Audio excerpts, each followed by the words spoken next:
Mobile चालू करके रखो समझे।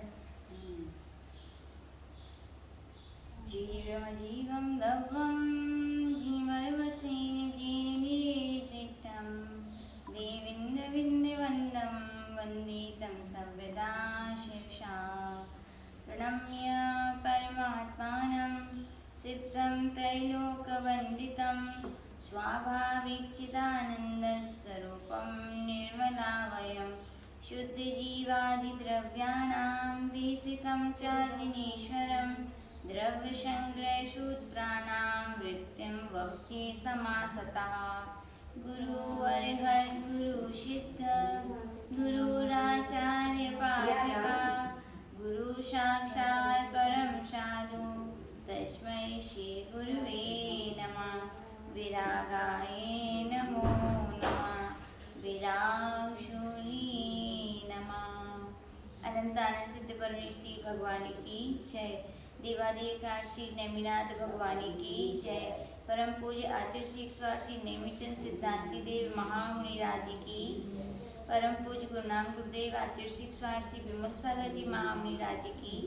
परम पूज्य गुरुनाम गुरुदेव आचार्य श्री 108 श्री सन्मति सागर जी महामुनि राज की। परम पूज्य बुंदेलखंड के प्रथमाचार्य गणाचार्य गुरुदेव 108 श्री विराग सागर जी महामुनि राज की।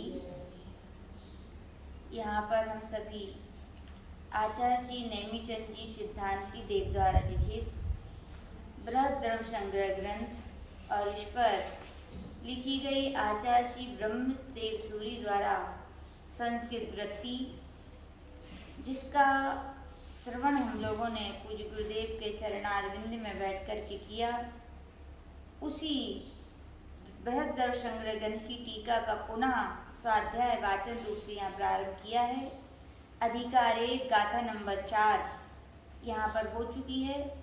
यहाँ पर हम सभी ने सुना था उपयोगात्मक जो आत्मा का जो लक्षण है, उस उपयोग 2 प्रकार का कहा था, ज्ञानोपयोग और दर्शनोपयोग।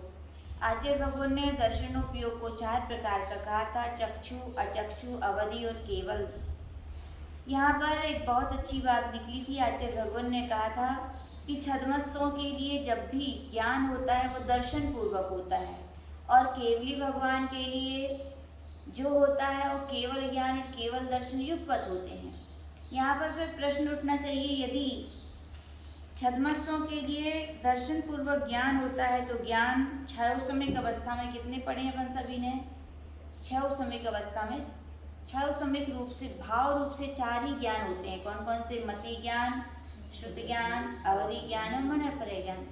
कल यहाँ पर आचार्य भगवान ने चक्षु और अचक्षु पूर्वक तो यहाँ पर मति ज्ञान कहा था, और अवधि दर्शन पूर्वक अवधि ज्ञान कहा था, और केवल ज्ञान के साथ केवल दर्शन जो होता है वो केवल दर्शन कहा था। अब 2 ज्ञान तो छूट रहे हैं यहाँ पर। कौन कौन से छूट रहे? श्रुति ज्ञान और मनःपरय ज्ञान। तो प्रश्न उठ जाता है, क्या ये बिना दर्शन पूर्वक होते हैं? तो आचार्य भगवान ने, पूज्य गुरुदेव ने बताया था, नहीं, ऐसा नहीं कहना चाहिए। चूँकि श्रुत ज्ञान जो होता है वो मति ज्ञान के जब 4 भेद पड़े थे, अवग्रह, ईहा, आवह और धारणा, तो वहाँ पर पूज्य गुरुदेव ने कहा था, जो श्रुत ज्ञान होता है वो अवग्रह मति ज्ञान पूर्वक होता है। किस ज्ञान पूर्वक होता है? अवग्रह। और मनःपरय ज्ञान जो होता है वो ईहा मति ज्ञान पूर्वक होता है। तो कहीं कहीं ग्रंथों में मति ज्ञान को भी दर्शन के रूप में लिया गया, यानी कि इनके पूर्वक भी ज्ञान होते हैं, तो ऐसा यहाँ पर लगा लेना चाहिए। आज हम यहाँ पर गाथा नंबर 5 यहाँ पर प्रारंभ कर रहे हैं। आचार्य भगवान कह रहे हैं, अथ अष्टविकल्पम ज्ञानोपयोगम प्रतिपाद्यति। अब यहाँ पर जो गाथा में कहा गया 8 प्रकार का ज्ञानोपयोग है, उसका प्रतिपादन यहाँ पर किया जा रहा है। नाणम अट्ठवियप्पम मणिषुद ओहि अणाननानि मणपज्य केवलमवि पच्चक परोक्तिभियं चा। कह रहे नाणम अट्ठव्यपम 8 प्रकार का वो ज्ञानोपयोग होता है। मति, श्रुति, ओहि, मति ज्ञान, श्रुति ज्ञान और अवधि ज्ञान। अणान नाणाणी, इन ये अज्ञान पूर्व युक्त भी होते हैं और ज्ञान युक्त भी होते हैं, यानी कि मति ज्ञान, श्रुत ज्ञान, अवधि ज्ञान, और अज्ञान रूप में ले लेंगे तो क्या हो जाएंगे ये कुमति, कुश्रुत और कुअवधि ज्ञान। मणपज्जय केवल मवि और मनःप्रय ज्ञान और केवल ज्ञान, ये क्या कितने 8 प्रकार के ज्ञान हैं। इन 8 प्रकार को भी पच्चक परोक्ष भेयम चा, इन 8 को भी प्रत्यक्ष और परोक्ष में इन 2 प्रकार से डिवाइडेशन किया गया है। यानी कि 8 प्रकार के ज्ञान कुछ प्रत्यक्ष रूप होते हैं और कुछ परोक्ष रूप होते हैं। इसकी व्याख्या आचार्य भगवान खुद टीका में आगे करने वाले हैं, तो हम देखेंगे। व्याख्या यहाँ पर प्रारंभ हो रही है श्री ब्रह्मदेव सूरी के द्वारा लिखित। नाणम अट्ठव्यपम, ज्ञान 8 प्रकार का है या 8 विकल्प रूप है। ज्ञानम अष्ट विकल्पम भवति, ज्ञान 8 प्रकार के विकल्प वाला होता है। मदिशुद ओहि अणान नाणानि, अत्र अष्ट विकल्प मध्ये मति श्रुतावधियो मिथ्यात्वोदयो वशात् विपरीता विनिवेश रूपाणि अज्ञानानि भवन्ति। यहाँ पर आचार्य भगवान कह रहे हैं कि जो 8 विकल्पों के मध्य में जो मति ज्ञान, श्रुत ज्ञान और अवधि ज्ञान है, वह मिथ्यात्वोदय यानी मिथ्यात्व कर्म के वशात उदय से विपरीत विनिवेश रूपा यानी कि विपरीतता के स्वरूप वाला होने से वही अज्ञान रूप होता है। किस रूप होता है? अज्ञान रूप हो जाता है। आचार्य भगवान आगे उसी इसके लिए अपन यूँ समझ सकते हैं, पूज्य गुरुदेव ने इसके विषय में बहुत अच्छा उदाहरण दिया था कि ज्ञान तो ज्ञान है, वो क्या है? आत्मा का स्वभाव है। ज्ञान कभी अज्ञान रूप नहीं होता, लेकिन पात्र जैसा होता है वैसी वस्तु हो जाती है कि नहीं? जैसे बादलों से जल गिरता है, लेकिन जल तो जल है, वही जल जब ईख के पेड़ में जाता है तो क्या हो जाता है? मीठा हो जाता है। वही जल जब नीम के पेड़ में जाता है तो कड़वा हो जाता है। वही जल मिर्ची में जाए तो चरपरा हो जाता है, नाली में जाए तो गंदा हो जाता है। जल तो जल है, लेकिन पात्र जैसा था उसके आश्रय से पाकर से ज्ञान यानी जल उस रूप कहलाने लगा। ऐसी आचार्य भगवान कह रहे हैं कि ज्ञान तो ज्ञान है, क्योंकि जो जिन जीवों के अंदर मिथ्यात्व का उदय चल रहा है, उन जीवों को यदि ये 3 प्रकार के ज्ञान होते हैं तो क्या वे ही ज्ञान कुमति, कुश्रुत और कुअवधि ज्ञान में परिवर्तित हो जाते हैं। इसका उदाहरण पूज्य आचार्य जी ने एक और दिया था कि पहले के समय में जब ट्रेन चलती थी, आजकल तो इलेक्ट्रिसिटी वाला टाइम आ गया है, लेकिन पहले ये नहीं था। तो पहले क्या होता था? मचान बनाते थे लोग और उस पर चढ़ जाते थे। वहाँ पर जैसे ही गाड़ी और वहाँ के वे लोग रात के समय या दिन में भी एक लालटेन रखते थे। क्या रखते थे? लालटेन। और क्या होता था, जब गाड़ी आने वाली होती थी तो कांच उसमें रहते थे 2 प्रकार के। तो जब गाड़ी आने वाली होती थी तो लाल कांच आगे कर देते थे वो लोग, और जब गाड़ी चली जाती थी तो वो हरा कांच आगे कर देते थे। तो आचार्य जी ने बताया था कि जैसे लालटेन की जो प्रकाश करने का जो स्रोत है, जो वो तो बोले उसी रूप है, लेकिन लाल कांच का आश्रय पाकर के वो लाल रूप में परिवर्तित हो जाता है, और हरा कांच का आश्रय पाकर वो हरे रूप में। क्या प्रकाश क्या हरा नीला हुआ? तो प्रकाश ने जैसे कांच का आश्रय पाया तो वैसे रूप में वो दिखने लगा। ऐसी आचार्य भगवान कहते हैं ज्ञान तो ज्ञान है, वो न अज्ञान रूप है न सुज्ञान रूप, लेकिन जैसे जीव के आश्रय को प्राप्त होता है वो वैसे परिणमन कर जाता है। यानी कि जिस जीव के मिथ्यात्व कर्म का उदय चल रहा है, वही ज्ञान यदि उसके होता है तो वो क्या मिथ्यात्व से युक्त होने के कारण विपरीत कहलाते हैं, यानी कुमति, कुश्रुत और कुअवधि कहलाते हैं। और जब मिथ्यात्व का उदय समाप्त हो जाता है तो वही ज्ञान क्या मति ज्ञान, श्रुत ज्ञान और अवधि ज्ञान कहलाते हैं। तो आचार्य भगवान ने यही बात यहाँ पर कही है कि मिथ्यात्वोदय वशात, मिथ्यात्व कर्म के उदय से वे ही ज्ञान अज्ञान रूप में परिवर्तित हो जाते हैं।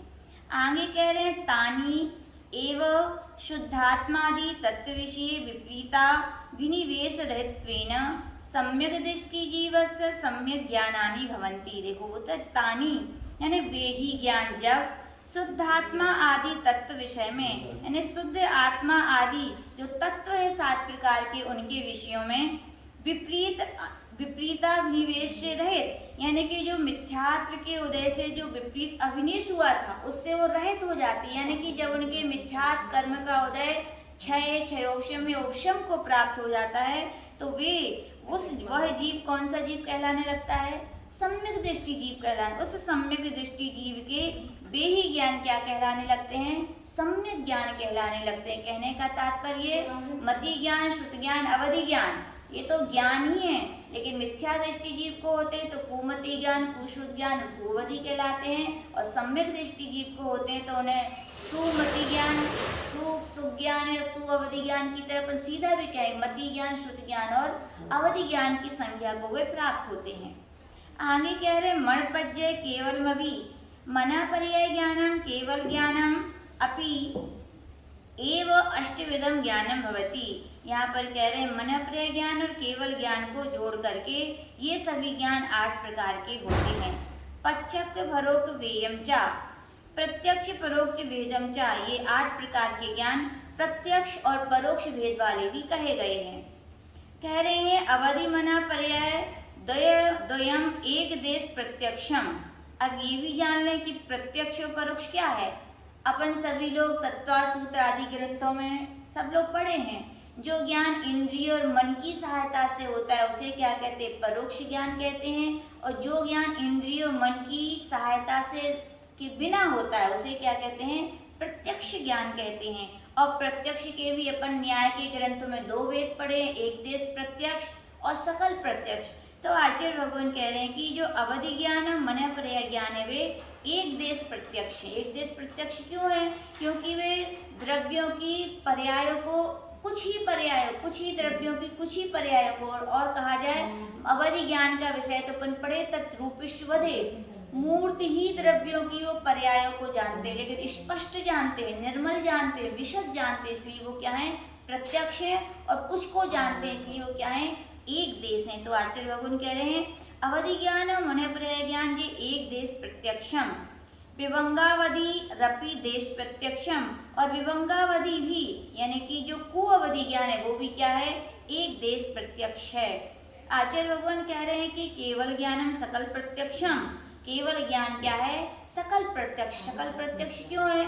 बिना इंद्रिय और मन के बिना संपूर्ण द्रव्यों की संपूर्ण पर्यायों को एक साथ वो स्पष्ट जानता है, इसीलिए क्या है? वो सकल प्रत्यक्ष है। शेष चतुष्टयम परोक्षमिति, शेष चतुष्टयम शेष 4 ज्ञान कौन कौन से बचे अब? मति ज्ञान, श्रुति ज्ञान और कुमति ज्ञान और कुश्रुत ज्ञान, ये 4 ज्ञान है। आचार्य भगवान कह रहे हैं ये परोक्ष हैं। क्या है ये? परोक्ष। एक बात और अपन सोच सकते हैं कि ऐसा भी हो सकता है क्या बिना मन और बिना इंद्रिय की भी ज्ञान हो जाए? हो सकता है ये? कभी हो सकता है, तभी तो प्रत्यक्ष परोक्ष भेद का ही है। परोक्ष यानी मन और इंद्रियों से जो ज्ञान होता है, प्रत्यक्ष यानी बिना मन और इंद्रियों के। तो प्रश्न हो सकता है बिना इंद्रिय मन के कैसे ज्ञान हो सकता है? तो इसकी आचार्य भगवान ने बहुत अच्छा उदाहरण आचार्य भगवान ने राजवार्तिक ग्रंथ के पहले अध्याय के 12वें सूत्र में वहाँ पर बहुत अच्छा खुलासा किया था कि आचार्य जी ने बताया था कि वहाँ पर जैसे कोई रथ बनाने वाला व्यक्ति है तो असमर्थ है, सामान्य व्यक्ति है, उसको रथ बनाना है तो बहुत सारे उपकरणों को इकट्ठा करेगा, चके बनाएगा, लकड़ी के बहुत सारे लोहे के सामग्री, तब वो रथ बना पाएगा। लेकिन कोई रिद्धिधारी मुनि महाराज हो या किसी के पास जो विद्या रिद्धियों से संपन्न व्यक्ति हो तो क्या बिना उपकरणों के रिद्धि के द्वारा तुरंत बना देगा। ऐसे ही आचार्य भगवान कह रहे जैसे वो बिना रिद्धियों के बना सकता है, तो आचार्य भगवान कह रहे ऐसे ही जिसके पास थोड़ा ज्ञान का क्षयोपशम है वो इंद्रिय और मन की सहायता करता है, लेकिन जिसका विशेष क्षयोपशम होता है या जिसने ज्ञानावरणी कर्म का क्षय कर दिया है उसे फिर इंद्रिय मन की आवश्यकता नहीं होती। क्यों नहीं होती? क्योंकि आत्मा जैसे ज्ञान है, अन्य पदार्थों को देखने के लिए तो सूर्य की आवश्यकता है, क्या सूर्य को देखने के लिए किसी अन्य की आवश्यकता है? वैसे ही जैसे सूर्य स्वयं प्रकाशी, वैसे ही आत्मा का ज्ञान भी क्या है? स्वयं प्रकाशी, उसे किसी अन्य की आवश्यकता नहीं है। यानी कि बिना इंद्रिय और मन के भी अपन क्या वस्तु का ज्ञान हो सकता है और होता है। किसको होता है? अवधि ज्ञानी, मन पर्याय ज्ञानी और केवल ज्ञानी भगवान है वो बिना मन और बिना इंद्रिय की सहायता से केवल आत्मा के ज्ञान के द्वारा क्या संपूर्ण पदार्थों को जानते और देखते हैं, ऐसा जानना चाहिए। आगे इसी बात को आगे कह रहे हैं कि इतो विस्तरा, अब इसी का विस्तार कहते हैं। आत्मा ही निश्चयनेन सकल विमल अखंडैक प्रत्यक्ष प्रतिभास समय केवल ज्ञान स्वरूपा तावत। कह रहे हैं निश्चय से, यहाँ पर आचार्य भगवान की बहुत अच्छी शैली है। यहाँ पर नयार्थ शुरू हो रहा है और नयार्थ में आचार्य भगवान सबसे पहले जो आत्मा की जो शुद्ध अवस्था है, जो हमारे लिए उपाधि है, उसका कथन करते हैं। करना भी सही है। क्यों? जैसे अपन लोग उदाहरण के तौर पर किसी दुकान पर अपन जाते हैं ज्वेलरी की, तो सबसे पहले तो वे अच्छे से अच्छे महंगे से महंगी चीज़ दिखाते हैं कि नहीं, और फिर जब आप कहते हैं हमारे इतनी योग्यता नहीं है तो चीज़ दूसरी। ऐसे आचार्य भगवान यहाँ पर सबसे पहले जो शुद्ध बुद्ध जो आत्मा का ज्ञान स्वभाव है, जो शुद्ध परिणति शुद्ध पर्याय, उसका ही यहाँ पर प्रकरण कर रहे हैं कि यहाँ पर कहा जा रहा है कि आत्मा ही निश्चयनेन सकल और विमल अखंड एक प्रत्यक्ष प्रतिभात समय केवल ज्ञान रूप है। यानी कि आत्मा ही सकल विमल जो अखंड एक प्रत्यक्ष यानी बिना इंद्रिय और मन के स्वयं ही प्रतिभास, यानी सूर्य के समय स्वयं ही प्रतिभास समय केवल ज्ञान स्वरूप वो क्या है, अपनी आत्मा है। यानी अपनी आत्मा का के अंदर जो ज्ञान की जो केवल ज्ञान रूपी पर्याय है, वो ही अपनी आत्मा का स्वभाव है। अन्य ज्ञान अपनी आत्मा के स्वभाव नहीं है।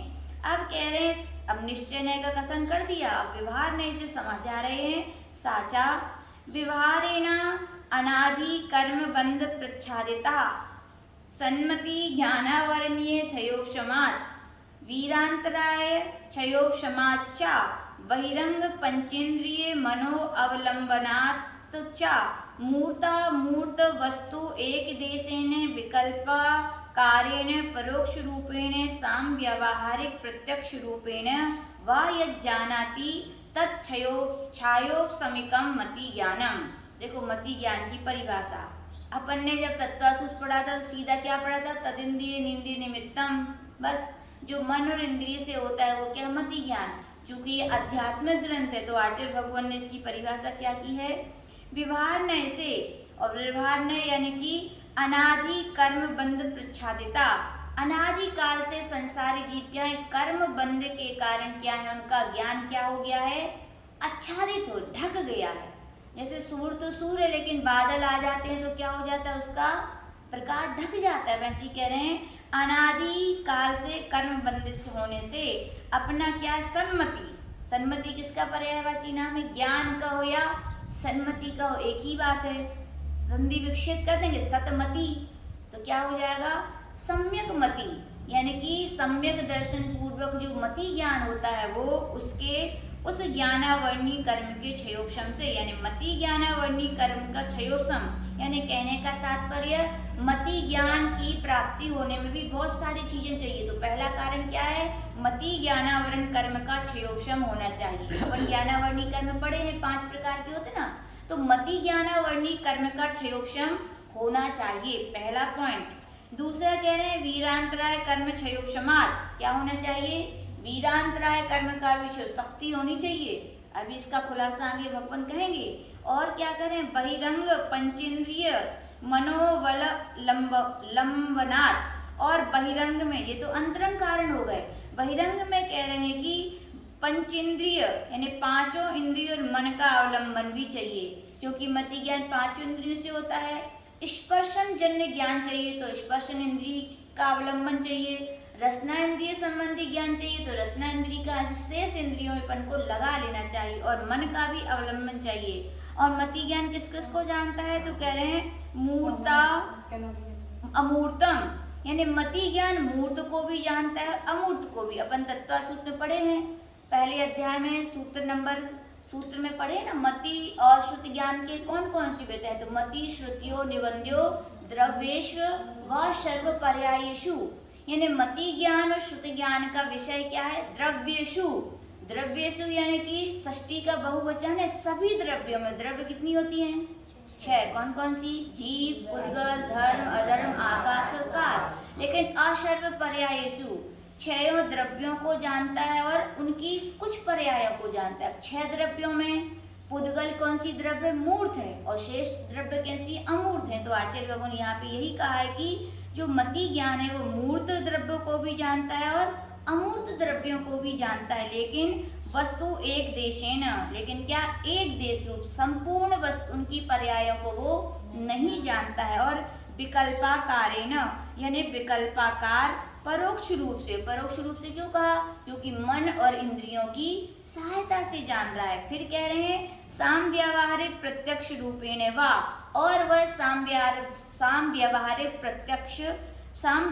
प्रत्यक्ष रूप से जानता है। देखो दो बातें करें, एक तो क्या परोक्ष रूप से जानता है, दूसरा क्या दिया? सामव्यावहारिक प्रत्यक्ष। इसका भी खुलासा चूंकि आचार्य भगवान आगे करने वाले हैं कि आपने एक तरफ परोक्ष कहा और दूसरी तरह आप करें सामव्यावहारिक प्रत्यक्ष, ऐसी दो विरोध की बातें कैसे? उसका समाधान आचार्य भगवान करेंगे तो अपन उनकी सुनेंगे। तो सामव्यावहारिक प्रत्यक्ष रूप से जो जानता है वह छायोसमी क्या है? मति ज्ञान कहलाता है। क्या कहलाता है वो? मति ज्ञान। अब आगे आचार्य भगवान ने किंच छद्मस्थानां वीर्यांतराय क्षयोक्षमा केवलीनां तो निरवशेष क्षये ज्ञानम चारित्रादि उत्पत्तौ सहकारी सर्वत्र ज्ञातव्य। बहुत सुंदर बात कही आचार्य भगवान ने। कह रहे हैं कि किंच, यहाँ पर कुछ विशेषता जाननी चाहिए छद्मस्त जीवों की। छद्मस्त कौन कहलाते हैं? जिन्हें जब तक केवल ज्ञान की प्राप्ति नहीं हुई, जिनके क्षयोक्षमिक भाव से जो सहित होते हैं, वो क्या कहलाते? छद्मस्त जीव। ऐसे जीवों के लिए वीरांतराय कर्म का क्षयोक्षम होना चाहिए। क्या होना चाहिए? ज्ञान चाहिए तो क्या होना चाहिए? शक्ति भी होनी चाहिए। अपन देखते हैं कई बच्चे होते हैं, ज्ञान को कैचिंग पावर बहुत होती है, लेकिन थोड़े में सिर दुखने लगता है। क्यों? वीरांतराय कर्म का क्षयोक्षम नहीं है। ज्ञान के लिए पचाने की शक्ति भी तो चाहिए, और जब ज्ञान की तो शक्ति रहती है, क्षयोक्षम तो बहुत है, लेकिन वीरांतराय कर्म का क्षयोक्षम नहीं होता, सिर दुखता है, डिप्रेशन में चले जाते हैं। कई बच्चे तो ऐसे देखे पागल हो जाते हैं। क्यों? शक्ति नहीं है, उसको पचाने की भी शक्ति चाहिए। तो कह रहे मतलब छद्मस्त जीवों को भी ज्ञान का क्षयोक्षम जितना अधिक है, तो उतना ही वीरांतराय कर्म का क्षयोक्षम भी होना अनिवार्य है। यदि नहीं होगा तो वे ज्ञान को पचा नहीं पाएंगे। फिर आगे कह रहे हैं केवली, और जो केवली भगवान हो गए हैं उनके लिए ज्ञानावर्णी, यदि कर्म का क्षय पूर्वक उन्हें केवल ज्ञान की प्राप्ति हुई है तो उसको पचाने के लिए उन्हें क्या चाहिए? बोले वीरांतराय कर्म का क्षय होना, अनंत वीर होना चाहिए। देखो अपन कहते हैं ना, हे भगवान आप अनंत ज्ञान के धारी हो तो अनंत शक्ति धारी भी तो हो। क्यों? जी इसलिए है, अनंत ज्ञान उन्हीं को हो सकता है जिनके पास का अनंत शक्ति है। शक्ति ना हो तो ज्ञान उनके पास ठहर नहीं सकता। तो आचार्य भगवान ने बहुत अच्छी बात कही कि ज्ञान के चाहे क्षयोक्षम हो, चाहे ज्ञान का क्षय हो जाने के बाद उसकी जो केवल ज्ञान की प्राप्ति होती है, वो यदि चाहिए तो उतना अधिक वीरांतराय कर्म का क्षयोक्षम और क्षय होना भी क्या है? जरूरी है। और आचार्य भगवान आगे कह रहे हैं चारित्रादि उत्पत्त, चारित्र की उत्पत्ति में भी क्या चाहिए? वीरांतराय कर्म का क्षयोक्षम और क्षय चाहिए। चारित्र भी देखो, जिनकी वीरांतराय कर्म अच्छा नहीं रहता, एक ही उपास करते हैं, पित्त भड़क रहा है, कब ये हो रहा है, कब हो रहा है। क्यों?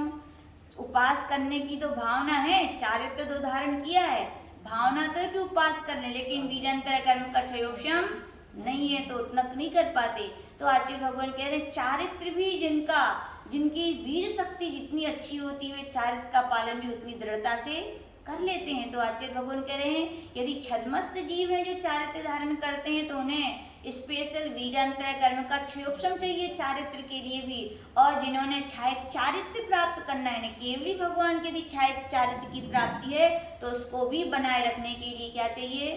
छायक यानी कि अनंत वीर, छायक वीर चाहिए। छायक वीर नहीं होगा तो छायक चारित्र की प्राप्ति भी नहीं हो सकती। तो ये भगवान ने क्या स्पष्ट कर दिया कि ज्ञान और चारित्र दोनों जितने श्रेष्ठ होंगे उनके साथ उतना श्रेष्ठ क्या चाहिए?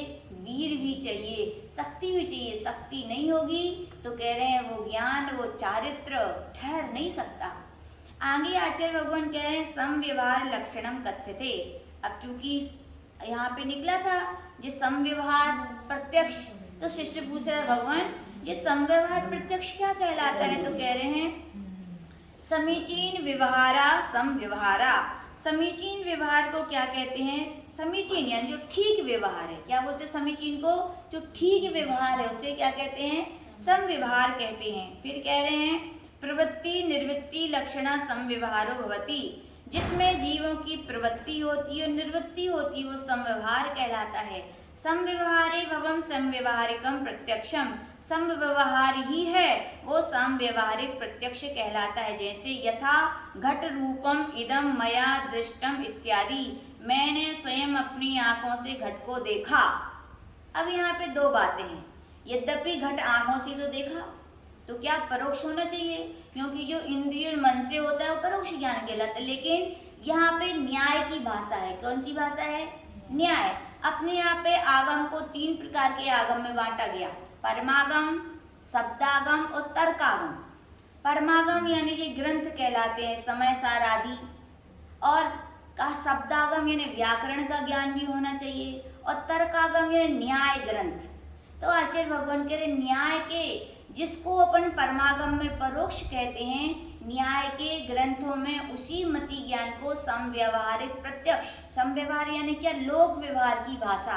हम कहते हैं ना हमने ये पेंसिल देखी, बोले कैसे देखी? प्रत्यक्ष देखी। बोलते ना अपन कैसे देखी है? प्रत्यक्ष। लेकिन ये कौन सी भाषा है? ये न्याय की है, लोक व्यवहार की भाषा है। लेकिन आगम की भाषा लगाएंगे तो किससे देखा आपने? आंखों से। और आंख क्या है? इंद्रियां हैं। तो आगम की भाषा में तो ये परोक्ष ज्ञान है, क्या है? लेकिन लोक व्यवहार में से क्या कहते हैं? प्रत्यक्ष। तो ये साम व्यवहारिक समझ में आया। लोक व्यवहार में यानी जो इंद्रिय और मन की सहायता से होता है, समीचीन व्यवहार निभाने के लिए जो किया जाता है उसे क्या कहते हैं? साम व्यवहारिक। तो आचार्य भगवान ने यही कहा था, यद्यपि परमागम की भाषा में इंद्रियों के द्वारा मति ज्ञान हो रहा है तो परोक्ष है, लेकिन जो सम व्यवहारिक अपन कहते हैं हमने अपनी आंखों से देखा, स्वयं सुना, स्वयं चखा, स्वयं सूंघा, स्वयं देखा, तो आचार्य भगवान न्याय की भाषा में इसी को क्या कहते हैं? साम व्यवहारिक प्रत्यक्ष भी कहते हैं। यानी मति ज्ञान परोक्ष ज्ञान पूर्वक भी होता है और सम व्यवहारिक प्रत्यक्ष ज्ञान पूर्वक भी क्या होता है? मति ज्ञान होता है। आगे उसी बात को आचार्य भगवान कह रहे हैं। अब मति ज्ञान का प्रकरण के बाद श्रुत ज्ञान यहाँ पर प्रारंभ हो रहा है। तथैव श्रुत ज्ञानावरण क्षयोक्षमात् नो इंद्रियावलंबनाच्च प्रकाशोपाध्यायादि बहिरंग सहकारी कारणाच्च मूर्तामूर्त वस्तु लोकालोक व्याप्ति ज्ञान रूपेण यद अस्पष्टम जानाति तत्परोक्षम श्रुत ज्ञानम भण्यते।